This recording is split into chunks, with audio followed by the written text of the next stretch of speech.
Hi ladies, I'm Kristen Dalton. Welcome to Relationships 101 on sheismore.com.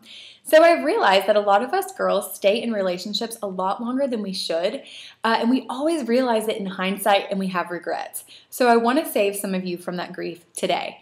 I'm guilty of it myself. I was in a relationship that probably should have ended about a year sooner than it did, and I realized the reason why is because I was afraid.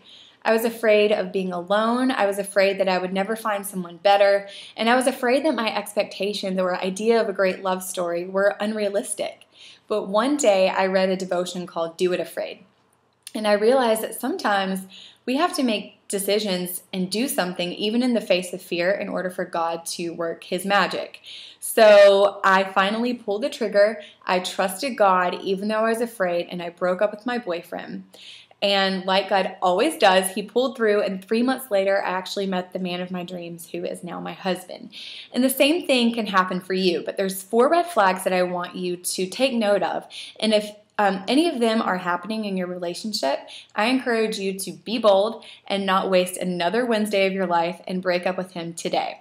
And the reason why is because I feel like, especially with Christian girls, sometimes we get confused between having grace and compassion and having self-respect and godly boundaries when it comes to dating.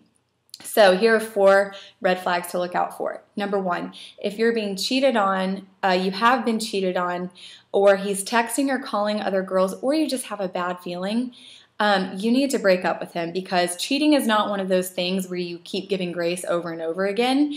It's one of those circumstances where you have self-respect and godly boundaries and you say, I'm sorry, but this is unacceptable and I deserve better than that. Number 2, if he's making you feel crazy, that's a huge red flag, because it's a form of manipulation and control to make you feel like you're crazy. It's actually also a precursor to abuse. Love is supposed to provide peace, safety, and clarity. So if he's not making you feel those things, then he needs to go. Number 3 is, if he's controlling or isolating you from your friends or your former life, then that is a sign of his insecurities and the fact that he's not going to be a peaceful attribute to your life, especially long term or when it comes to marriage. You want someone who's going to be a part of your life, who's going to embrace your friends and your family and encourage you to achieve all of your dreams. And the 4th red flag is, if he's making you feel bad about yourself, like, there's just no excuse for that, especially in the dating phase, because at this point he should be making you feel amazing. He should be putting his best foot forward and proving why he deserved your time and your heart. Because if he's not doing that now, then I promise you he's not going to do it a year, 5 years, and 10 years into a marriage. He should be making you feel like the best version of yourself. So if any of these 4 things are happening, I encourage you to not let fear drive your decisions. Perfect love drives out fear.